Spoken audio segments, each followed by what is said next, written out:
अभिमान देखकर डर जाओगे, सादगी देखकर मर जाओगे, जो परख होगी लोगों की तुम्हें, यकीनन हम ही पर रुक जाओगे। संकल्प के इस ऑफिशियल चैनल पे मैं आप सबकी बायोलॉजी एजुकेटर सृष्टि मैम एक बार फिर से आप सभी का स्वागत करती हूँ। बच्चों, होली की आप सभी को ढेर सारी शुभकामनाएं। रंगों का यह पर्व आपके जीवन में ढेर सारे रंग बिरंगे रंगों को लेकर आए और आप ढेरों ऊंचाइयां छुएं। तो आज की क्लास में हम फिर से आए हैं। जो बायोलॉजी का आपका पहला चैप्टर था, पुष्पीय पादपों में लैंगिक जनन, उसके आगे हम लोग आज बात करेंगे बच्चों परागकण के संरचना की और नर युग्मक का परिवर्धन, नर युग्मक कैसे बनते हैं परागकण से, उसके बारे में। तो चलिए बच्चों हम स्टार्ट करते हैं।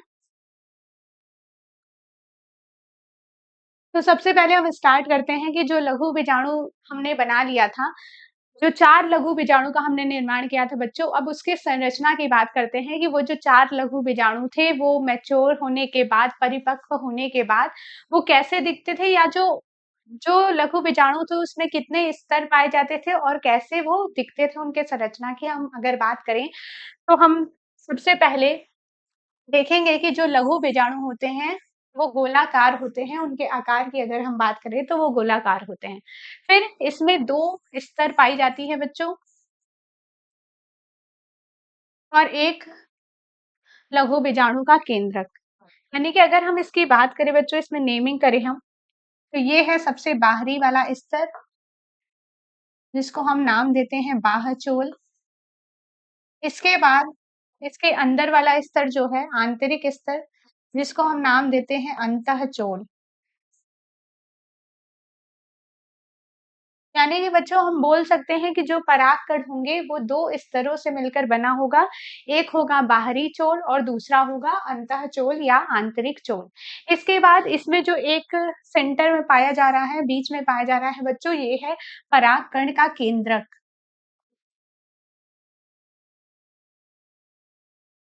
अब हम बात करें बच्चों की ये जो बाहरी स्तर है, ये किस चीजों का बना होगा और अंतःचोल किस चीजों का बना होता है। तो बाह्यचोल बच्चों जो बना होता है वो बना होता है स्पोरोपोलिरीन का। यानी बाह्यचोल जो बाहरी स्तर है वो सर्वाधिक प्रतिरोधक स्तर कहलाता है, क्योंकि उसपे स्पोरोपोलिरीन की उपस्थिति पाई जाती है। तो बच्चों बाह्यचोल की अगर हम बात करें तो बाह्यचोल बना होता है स्पोरोपोलिनीन का। स्पोरोपोलिलीन एक सर्वाधिक प्रतिरोधक कार्बनिक पदार्थ है।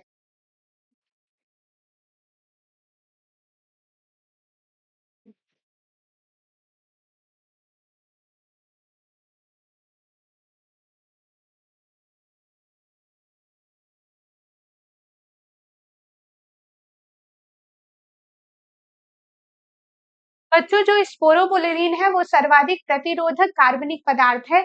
इसी कारण स्पोरोपोलिलीन की उपस्थिति के कारण ये जो परागकण होते हैं वो जीवाश्म के रूप में संचित रहते हैं, पाए जाते हैं जीवाश्म के रूप में भी। इसीलिए इसमें जो स्पोरोपोलिलीन है इसका मेजर रोल है कि जो पॉलिन ग्रेन होंगे, जो परागकण होंगे, as a fossils, as a जीवाश्म, जीवाश्म के रूप में हमें मिलते हैं। फिर बच्चों हम आगे बात करें अंतःचोल की, कि अंतःचोल किस चीजों का बना होता है। तो अंतःचोल बच्चों 2 चीजों से मिलके बना होता है, जिसको हम बोलते हैं कि अंतःचोल या आंतरिक स्तर बना होगा हमारा पेक्टोसेलुलोज का। पेक्टोसेलुलोज का बच्चों अंतः स्तर बना होता है या अंतःचोल बना होता है। ये बेसिकली 2 चीजों से मिलकर बना है। पेक्टोसेलुलोज मतलब इसमें पाया जाएगा पेक्टीन और सेलुलोज।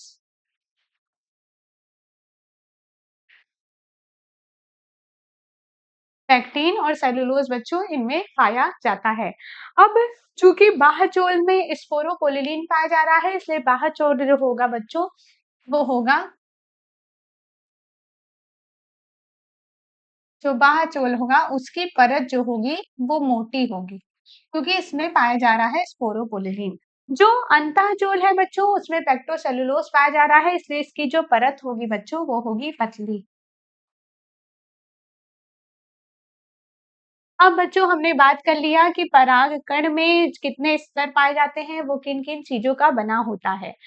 बच्चों बात हम ये करते हैं कि जो बाह्यचोल है, जो बाह्य स्तर है, उसके जिन-जिन स्तरों पर या जहाँ-जहाँ पे स्पोरोपोलिलीन की अनुपस्थिति होगी, मीन्स मान लो अगर हमने बात किया कि यहाँ पर स्पोरोपोलिलीन नहीं पाया गया, यहाँ पर स्पोरोपोलिलीन नहीं पाया गया, यहाँ पर स्पोरोपोलिलीन नहीं पाया गया। तो जहाँ-जहाँ बच्चों स्पोरोपोलिलीन नहीं पाया जाएगा, वहाँ-वहाँ हम इसको कहेंगे कि ये है जनन छिद्र। क्योंकि जहाँ पे स्पोरोपोलिलीन नहीं पाया जाएगा, वहाँ की परत कैसी हो जाएगी बच्चों? पतली हो जाएगी। वहाँ की परत पतली हो जाएगी, इसलिए एक छिद्र की तरह जगह वहाँ क्रिएट करेगी, एक होल क्रिएट करेगी जिसको हम नाम देते हैं जनन छिद्र। अगर ये जो परागकण है वो द्विबीजपत्री पौधों का है। ये जो परागकण है बच्चों अगर द्विबीजपत्री पौधों का है,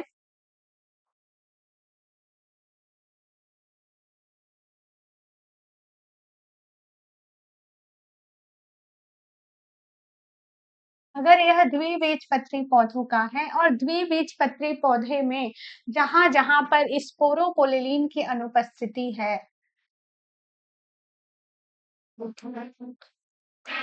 जहां-जहां पर बच्चों स्पोरोपोलिलीन अनुपस्थित है, बाह्यचोल में या बाह्य स्तर में, उस जगह को हम बच्चों नाम देते हैं, उस जगह को बच्चों हम नाम देते हैं जनन छिद्र। और यही सेम चीज अगर परागकण एक बीजपत्री पौधों का हो और एक बीजपत्री पौधे के बाह्य स्तर में, परागकण के बाह्य स्तर में अगर स्पोरोपोलिलीन अनुपस्थित हो,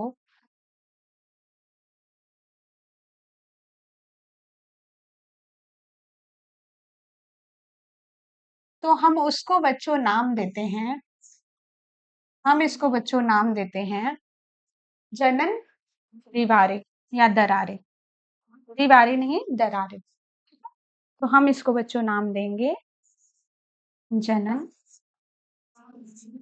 दरारें। तो ये बात बच्चों आपको समझ में आ गई होगी कि परागकण जो हमने बात की उसमें अगर स्तर की बात करें तो उसमें 2 स्तर पाया जाएगा बच्चों। पहला स्तर जो होगा वो होगा बाह्य स्तर जो बना होगा स्पोरोपोलिलीन से। दूसरा स्तर बच्चों जो होगा वो होगा आंतरिक स्तर जो बना होगा पेक्टोसेलुलोज से। फिर हमने बात की बच्चों की बाह्य चोल में, बाह्य स्तर में जहां-जहां पर स्पोरोपोलिलीन नहीं पाया जाएगा, अगर वह परागकण द्विबीजपत्री पौधों का है तो उसको हम नाम देंगे कि वहां-वहां जनन छिद्र पाया जा रहा है। अगर वही परागकण एक बीजपत्री पौधों का है और जहां-जहां पे अ, स्पोरोपोलिलीन अनुपस्थित है, तो वहां-वहां हम उसको नाम देंगे जनन दरारें। ये बात बच्चों आपको समझ में आ गई होगी अच्छे से। अब हम आगे बात करते हैं बच्चों की जनन छिद्र या जनन दरारें कितनी पाई जा रही हैं, उसके आधार पे। तो अगर किसी परागकण में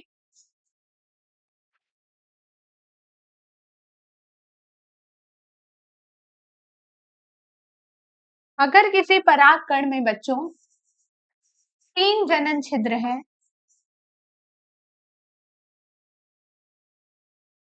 तो ऐसे परागकण को हम नाम देते हैं ट्राइकोल्पेट।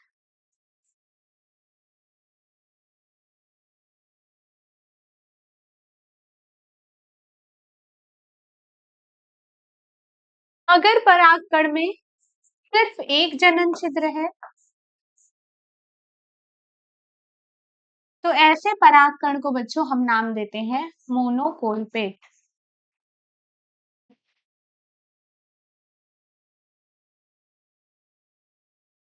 तो जनन छिद्र कितने हैं उसके आधार पे परागकण को 2 प्रकार से विभाजित किया गया है, मोनोकोल्पेट और ट्राइकोल्पेट।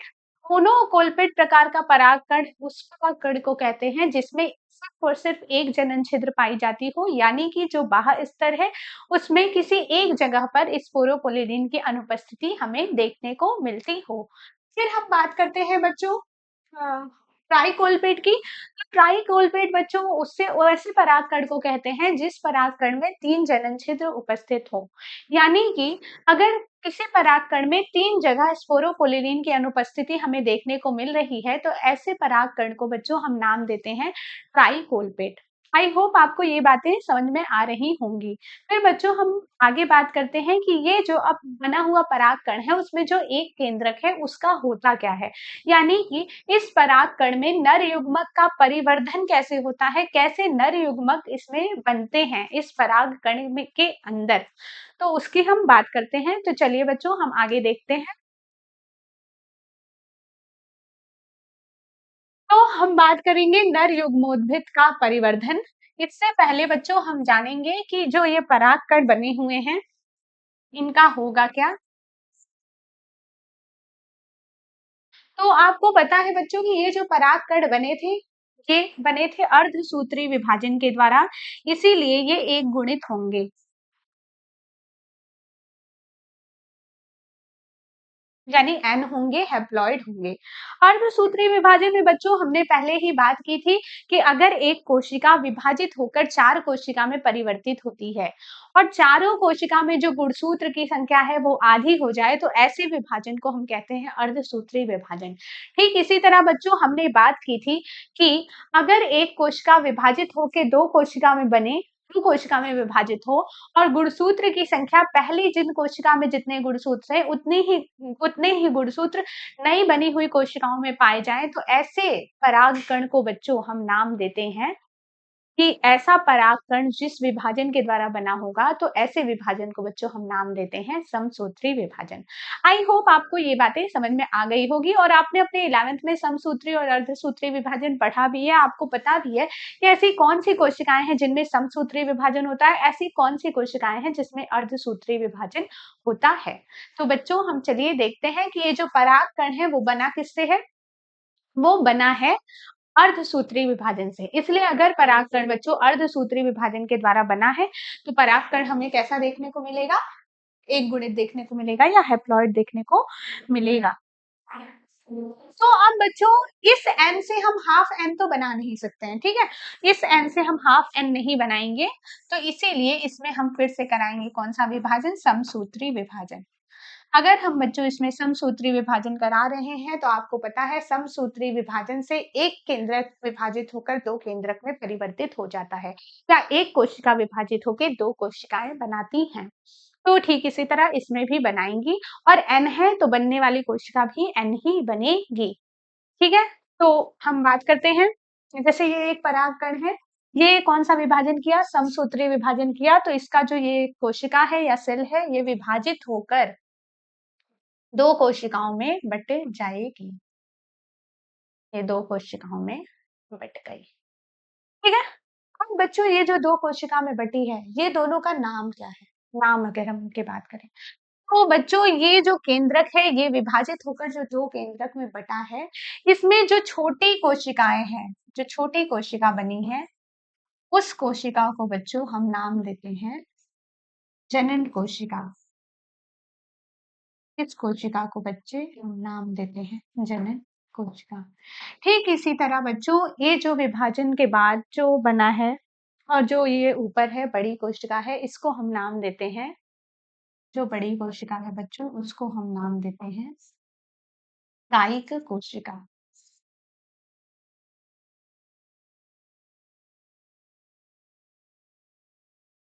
तो बच्चों देखो नाम से ही आपको पता चल रहा होगा कि ये जनन कोशिका है।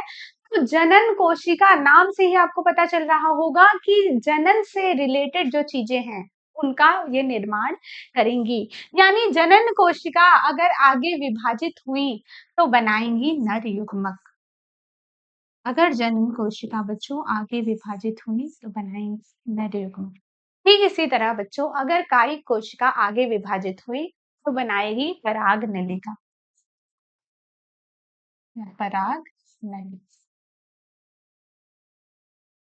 ठीक है, अगर कायिक कोशिका आगे समसूत्री विभाजन करेगी बच्चों तो बनाएगी पराग नली, अगर जनन कोशिका आगे विभाजित होगी तो बनाएगी नर युग्मक। ये आपको बात क्लियर होनी चाहिए। और हमने स्टार्ट कहाँ से किया है? हमने एक परागकण से किया है शुरू, और उसके पास एक केंद्रक था जो समसूत्री विभाजन के द्वारा 2 केंद्रक में 2 कोशिकाओं में बँटा। जिसमें से जो छोटी कोशिका थी उसमें उसका हम नाम दिए जनन कोशिका, जिसमें से जो बड़ी कोशिका थी बच्चों उसको हम नाम दिए कायिक कोशिका। ये जो छोटी कोशिका है, जो बड़ी कोशिका है, इसके ये जो इतना जब तक बन गया है, तो इसको देख के बच्चों आपको ये क्या लग रहा होगा कि ये जो बना हुआ परागकण है, वो कितने कोशिकीय अवस्था का होगा ये? तो आपको देख के ही लग रहा होगा बच्चों कि इसमें 2 कोशिका है, 2 केंद्रक हैं, तो इसलिए इसको हम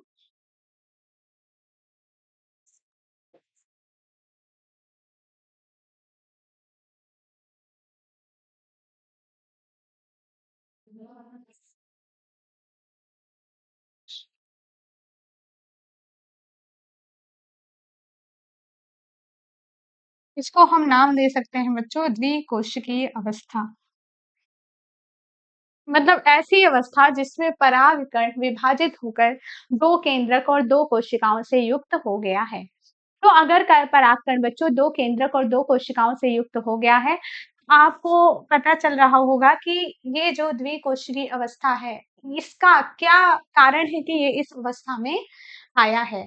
तो बच्चों जो 60% द्विबीजपत्री पौधे होते हैं, अगर हम परागण की बात करें, परागण होता क्या है पहले आपको ये जानना होगा। तो बच्चों परागण जो होता है उसमें हम परागण एक ऐसी क्रिया है जिसमें परागकण पराग कोश से निकलकर किसी भी पुष्प के मादा जननांग के वर्तिकाग्र पर जाते हैं, पहुंचते हैं। तो इस क्रिया को हम कहते हैं परागण। तो जो बच्चों ये जो परागण की क्रिया है उसमें जो परागकण भाग लेते हैं, वो परागकण द्विकोशिकीय अवस्था में ही जनरली पाए जाते हैं। सामान्यतः ये द्विकोशिकीय अवस्था में ही परागण कराते हैं। यानी कि परागण द्विकोशिकीय अवस्था में होगा 60% द्विबीजपत्री पौधों में। ठीक है। अगर हम परागण की क्रिया की बात करें या परागण की बात करें, तो परागण क्या है? ये पुष्प है कोई, पुष्प का कलर हम चेंज कर देते हैं, वरना आप लोग बोलेंगे कि मैम जो फ्लावर है वो कब से फोटोसिंथेसिस करने लगा आपकी स्लाइड्स में। तो चलो बच्चों हम चेंज कर देते हैं कलर, ताकि आप लोगों को ना लगे कि फ्लावर्स के जो पेटल्स हैं वो भी फोटोसिंथेसिस करते हैं।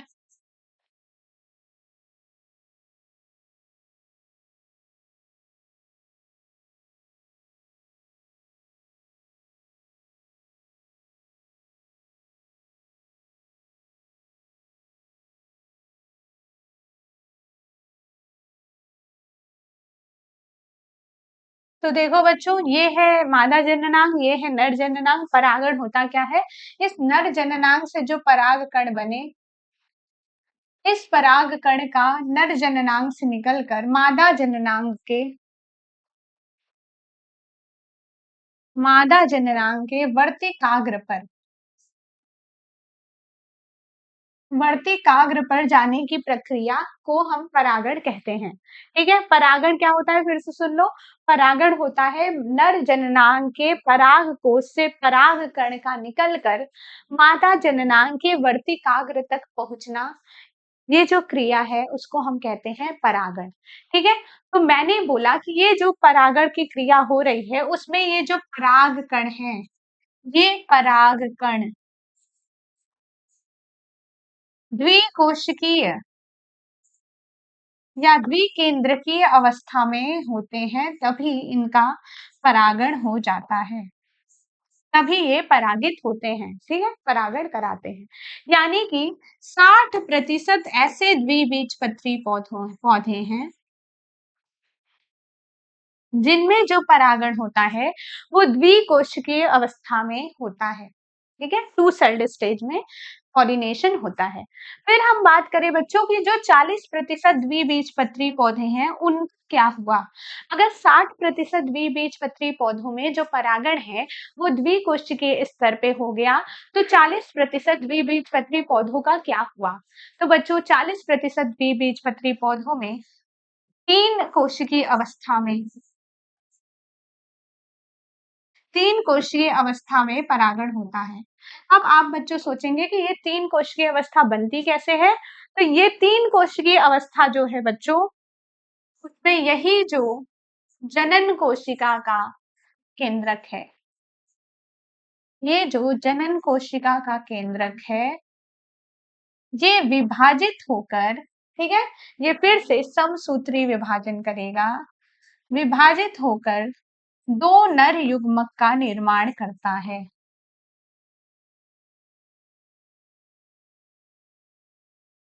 दो नर युग्मक का निर्माण करता है। यानी कि ये जो परागकण है बच्चों, ये कुछ अब ऐसा दिखने लगेगा हमको। इसमें दो नर युग्मक, ठीक है। तो इसमें देखो टोटल कितनी सेल, कितनी कोशिका, तो एक दो तीन, तीन कोशिका तीन केंद्रक, ठीक है।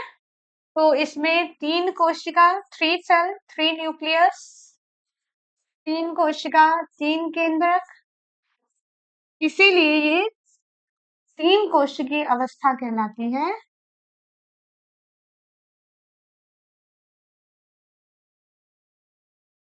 और 40% द्विबीजपत्री पौधों में या एंजियोस्पर्मी प्लांट में, ठीक है, आवृत्त बीजी पौधों में, 40% आवृत्त बीजी पौधों में इस अवस्था में परागण होता है। उसमें भी आप लोग बच्चों यहाँ पे द्विबीजपत्री की जगह मेन मेन कम लिख लो, मतलब सारे एक बीजपत्री भी इंक्लूड कर दो, मतलब सारे आवृत्त बीजी पौधे में, सारे आवृत्त बीजी पौधों में बच्चों 60% आवृत्त बीजी पौधों में जो परागण होता है वो द्विकोशिकीय अवस्था में होता है, और 40% आवृत्त बीजी पौधों में जो परागण होता है वो तीन कोशिकीय अवस्था में होता है। यानी जो जनन कोशिका का केंद्रक है वो समसूत्री विभाजन करता है फिर से, और दो नर युग्मक का निर्माण करता है। तो चलो बच्चों, अब आगे की बात करते हैं। तो आगे की बात करने के लिए हमने बनाया यहाँ एक सुंदर सा फूल।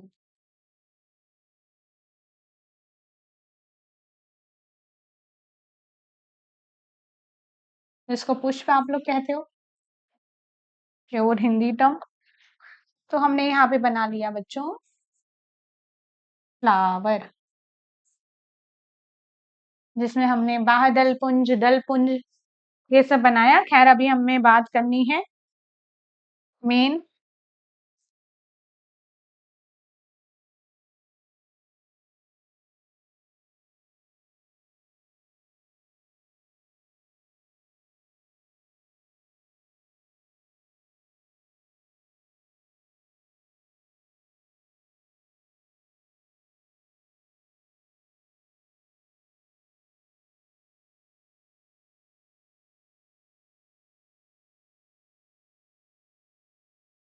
ठीक है।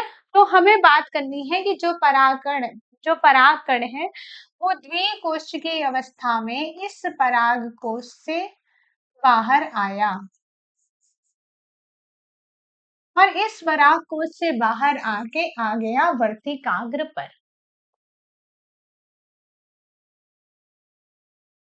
अब इसमें बच्चों हुआ क्या?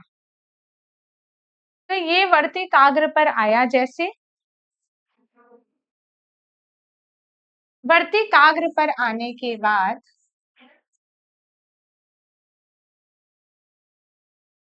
जो ये वर्तिकाग्र है,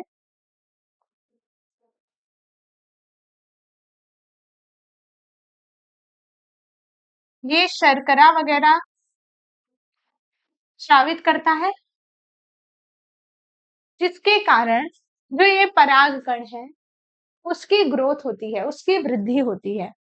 तो ये जो भी पोषण पोषण प्रदान करेगा इस परागकण को, ये परागकण यहाँ आया। अब इसमें होगा क्या? ये जो परागकण का जनन कोशिका है,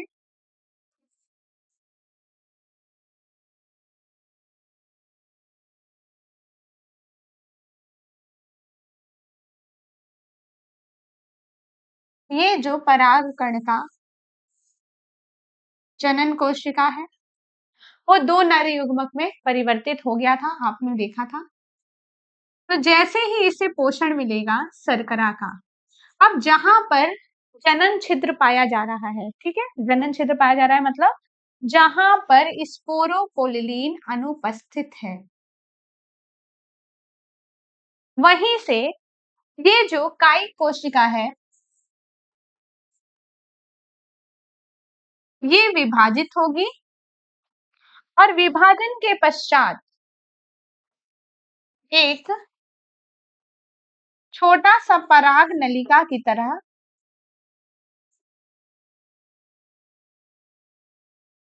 बनाएगी, ठीक है।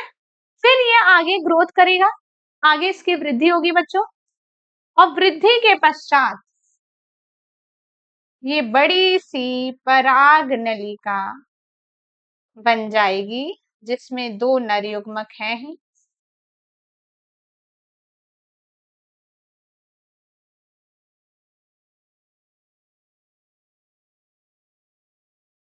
जिसमें दो नर युग्मक हैं।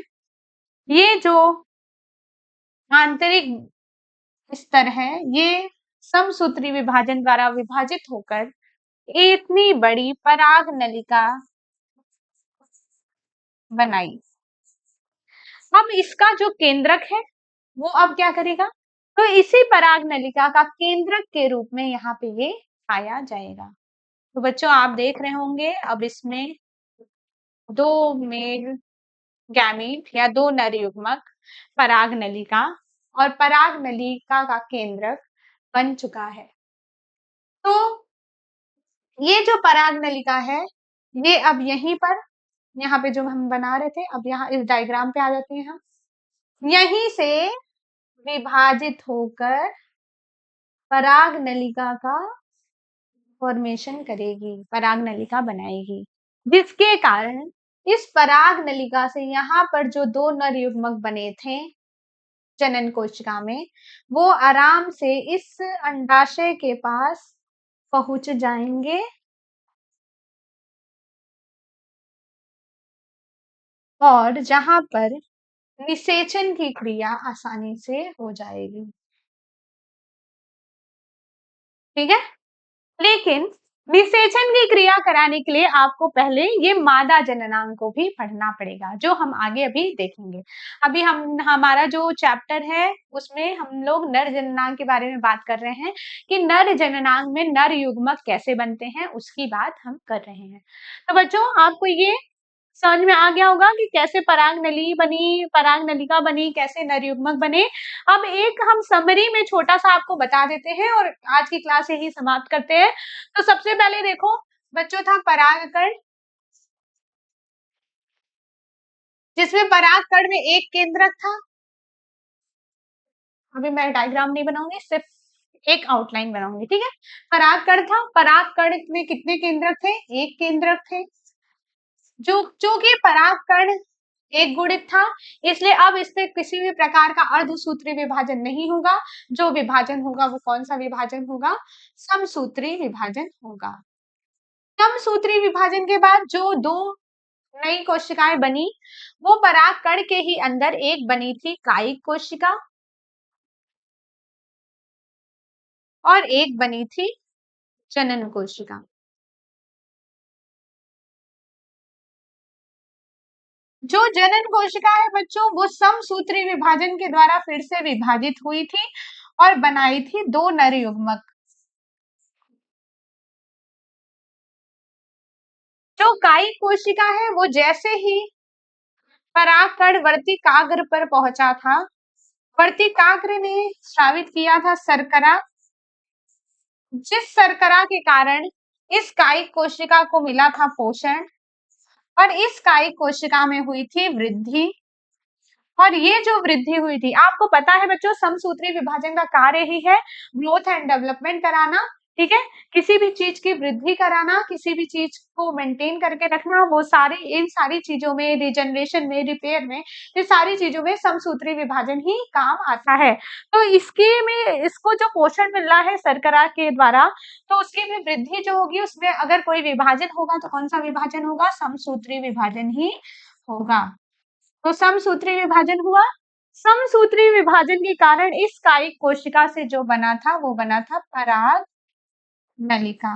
और इसी पराग नलिका के कारण आसानी से जो पराग कण थे, पराग कण के जो नर युग्मक थे वो आसानी से पहुंच जा रहे थे।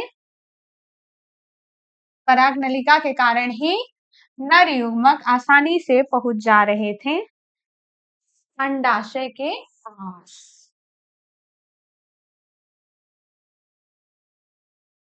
अंडाशय के पास। ठीक है?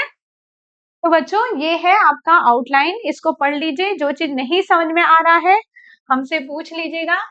तो फिर से देख लीजिए, परागकण हुआ, परागकण विभाजित होकर बनाया कायिक कोशिका, जनन कोशिका, फिर जनन कोशिका में विभाजन हुआ और बना दो नर युग्मक।